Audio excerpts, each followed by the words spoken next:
Hey friends, I'm Daniel Nesbitt, and this is Designing a Sans Serif Typeface. In the last episode, we made some pretty good headway, and in this episode, I want to keep moving with that momentum. One of the things that I had mentioned in the last one was talking about making the switch from the squared and I guess the angled letter forms as well into the circular letter forms, as well as the combo ones like the B and the P and the R and a few others.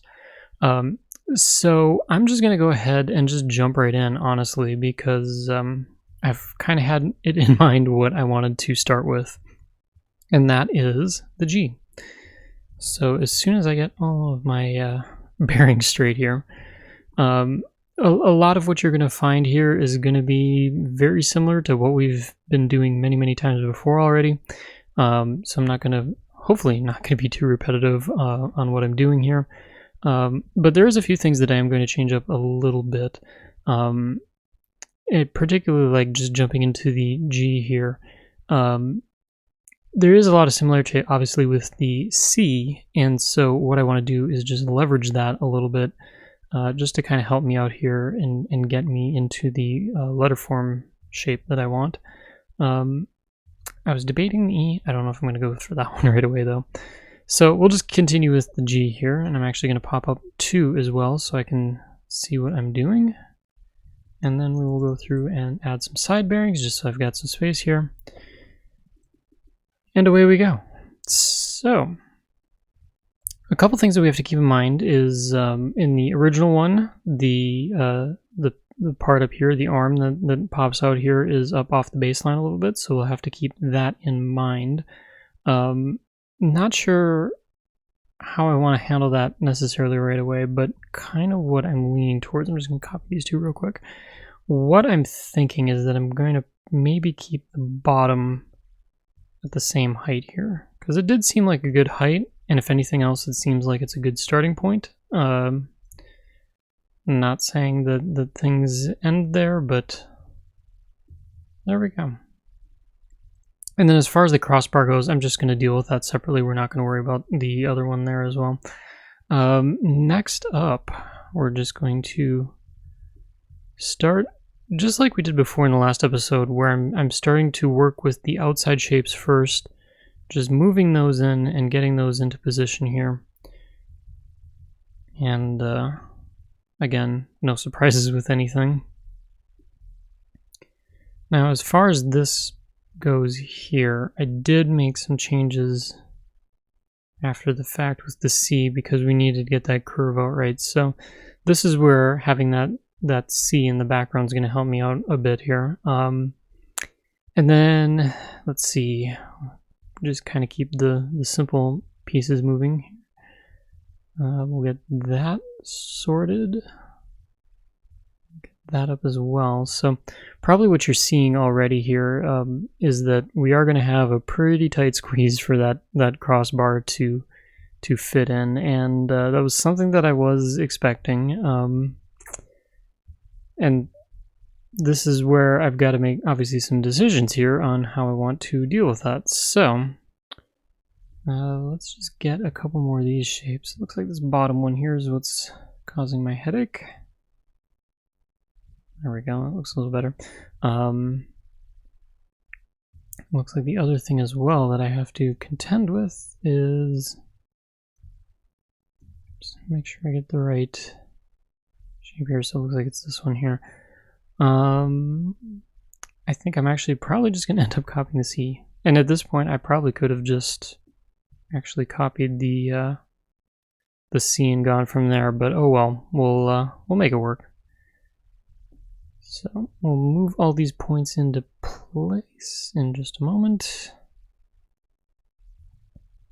I think everyone's starting to look pretty good here.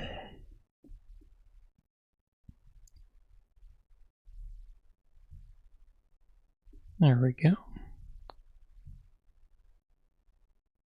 It's always the tough part with curved faces or curved shapes like this. I second guess if I'm putting all the shapes in the right places so much it's actually kind of comical sometimes. but I think we're in a good place here. So I'm going to go and just get rid of that extra shape there that I no longer need. And if I back out a little bit, you can already start to see my problems. So there's a bit going on there. And so I've got some choices here as far as how I want this to work.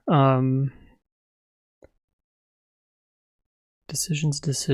So the first thing that I'm considering is where it meets up into the arm here. And kind of what I'm thinking let's try this first here. So we're going to go down, we're going to just create a nice, pleasing to the eye kind of bend there, just to, I guess, more or less honor that shape that I've already got going on there. The other thing that I'm seeing is I've basically got to take this whole chunk and bump it in some as well. It is feeling a little bit out there. Or is it? As the birds chirp behind me. Sorry. The joys of recording these in the summertime, right? I think that might be okay. So getting to this part here, this is where I'm oddly going to leave this. And so here's where my reasoning is with this. One of the things that we can do is eventually we're going to go through and we're going to create instances in this typeface to fill in kind of all the gaps, so to speak, that I'm not accounting for here right now. And if I were to go through and actually make this heavyweight look the way I want at the moment, you know, and I'd probably do something along these lines. That's all fine and dandy for this, but it is going to mess up the weights between this weight and this weight. So if I leave this, what this does is kind of the stuff in between where this isn't so much of an issue, it's going to work as we intend it to. And a trick that that's really handy in glyphs here is eventually what we'll do is we're going to go through and we're going to create a layer right around the point or the weight that I think things are going to break at. But I can basically, you know, create a copy of the bold weight layer and then in brackets put the weight that I want it to change at. So at that point, then I can say, all right, from here on, start using this shape instead of the one that you see on the screen right now. That may sound like gibberish, and I promise that it really isn't. It does get a little bit easier once you kind of see how it works and everything. But that, I think, is going to be the goal, is just to do something like that when we get to that point. So for the meantime, RG is going to look goofy, and I'm just going to be okay with that. And then just jumping back in here as well, looks like my, there we go. Just get all these side bearings correct. So really chunky G, but there we go. So as far as the D, we're just going to go through and pretty much do the same thing as well here. Offset curve, we'll do that. And then what's nice about this is we get a little bit of break, because I can go back and just work with a straight vertical there. And then I'm just going to go ahead and set my side bearings, and it looks like this one was off as well, so we'll do that. And then for this, this is going to be a little bit easier because I have that open side. I don't have to really worry about as many things here. So what I'm going to do is just grab all those pieces. We'll just move it down so it hits the top up there. And we'll grab all these pieces and do that on the baseline. And the process, I realized that I didn't grab anything. Let's try this one more time. There we go. Now we've got more of the shape we're looking for. So with the D, that obviously looks a little bit on the wide side. Things are kind of looking funky there. I am going to bump this back in just a little bit, just to kind of help things out a little bit. I may also just grab that as well, just to firm up this curve here a little bit. So when we look at it, it looks like we're pretty happy here. So we're going to roll with that. So now we've got the D down, and jumping in next, similar to the D, we've got the P. And for this one, I'm assuming, hold on, let me do one thing at a time here. I'm assuming that we're going to run into the same issue here as we did with the G. And I'm just going to roll with it for now. Again, same as what I was saying before, where we can go in and maybe correct some of these things later on. I'm fine with that. So we'll just make sure that get that point there. Now, one option I do have for the P that I didn't really have with the G as much is that I can go through and I can actually make this a little bit, I can make the bowl here a little bit taller as well, and I'm actually going to go through and take advantage of that. Also looks like I got that one flipped around as well, which we don't want. So just get that a little bit more centered there. And then similar to the D, I am going to go through and then just maybe not make this look so wide. This does kind of show, and I noticed it in the other one too, as I was about ready to say something here. But at the top here, it looks like there was a little bit of an angle that was amplified when I made this boulder here. So I'm going to work on that and just give that a little bit of attention for a moment. Also going to go through and just quickly set up some side bearings there as well. The other thing that I'm going to do is I'm actually just going to go ahead and turn Speed Punk on just to kind of help me out a little bit. And then hopefully this just kind of gets things back where we want them to be. So for that, I think that works there. And then I like how the top is angled off here, but I'm not a fan of how the bottom is doing the same thing. So what I'm going to do real quick is I'm just going to pull everything down here, and we're just going to go ahead and line up those points. I think that'll help out a little bit. And then as far as this one goes, we can actually bring that back up a little bit more. So now I've got more of that curve that I'm happy with. The other thing that I'm going to do is actually, so I'm going to hold down, I think it's Option here and Shift, and make sure I select the points that I was going to do. So if I hold down Option and Shift, if you've watched me do this before, where the Bezier curve handles stay in place but the point moves, all it is just holding down Option and Shift, and I'm using Shift just to bump it more. You don't necessarily have to hold the Shift key. I just do that because it works a little bit quicker. But there we go. That kind of, I think, works pretty good. The only other thing that I'm looking at is it definitely feels like, yeah, there we go. I could just tell that curve was off a little bit. So what I'm going to do here is I'm actually just going to go ahead and adjust these curves a little bit as well, just to kind of get that more in line. The other thing that I'm going to do too is just make a visual correction there, just so that this curve here doesn't look like it's a little bit wonky or anything like that. So I think that actually seems to work pretty well. Speed Punk seems to be happy. I mean, visually it's a P. So jumping over then, oops, just back up real quick here because I need to get side bearings back. There we go. So jumping over to the R, one thing that I was going to do with the R real quick on this weight is go through.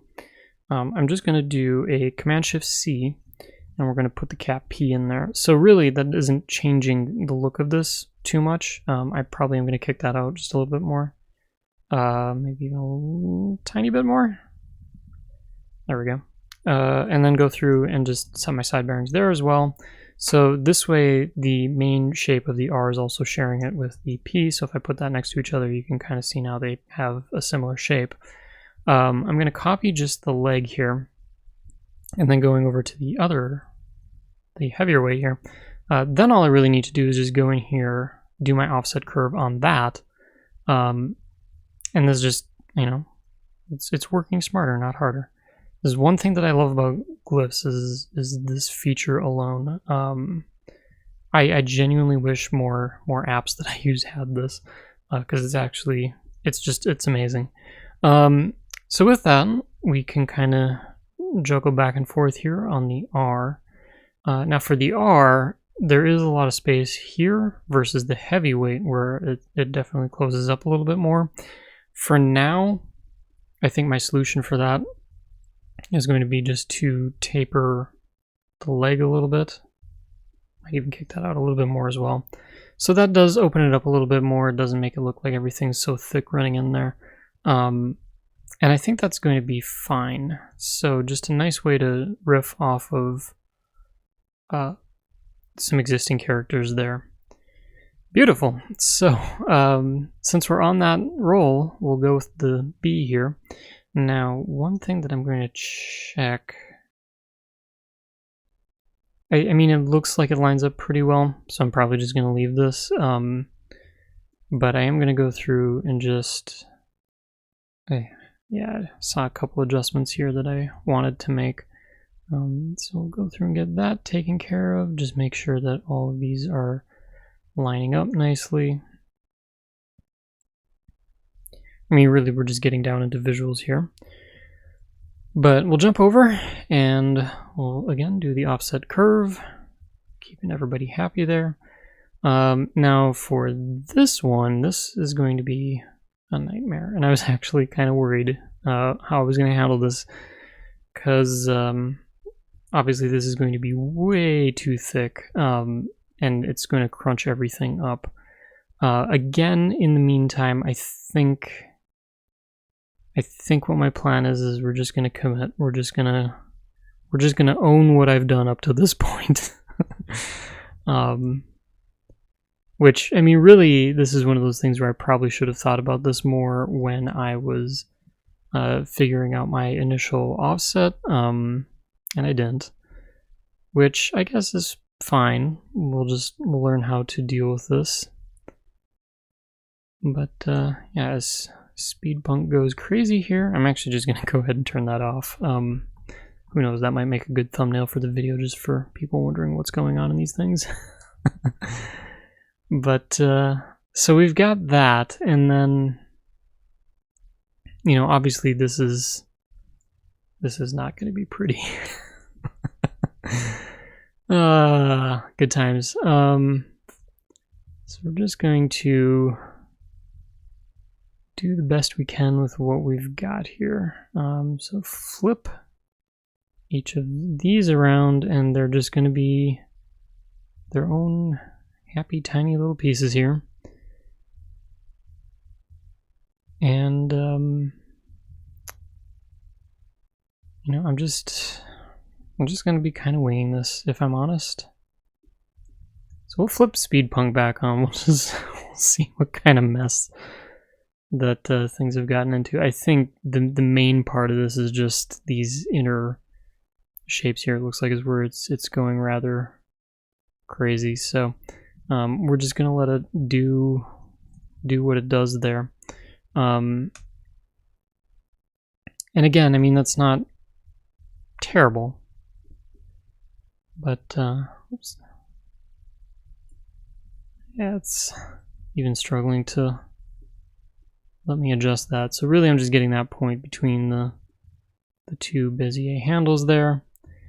Actually, could probably do the same here as well a little bit. I mean, honestly, at this point, I think I'm just going to ignore Speed Punk, because that's some exciting stuff there. You know, the tough part is too, when I screw up, I can't even like really necessarily put this into like a little happy little tree or anything. I can't go full Bob Ross on this, which is kind of a shame, I guess, in some ways, but you know, it's there. It's we'll actually kind of bump this back in as well. Maybe try and tame some of this a little bit. That's I mean, I'm thinking I've made lemonade out of some lemons here. At least that's what I'd like to think. You know, one thing I've been very very straightforward since day one about this is that you're going to see how I make a typeface, and you're going to see the mistakes that go along with it. So this is just one of those instances where you get to see a really awesome mistake happen here, if you even want to call it a mistake. So yeah, we're I mean, I've done worse in glyphs, but I don't know how I'm gonna salvage this one.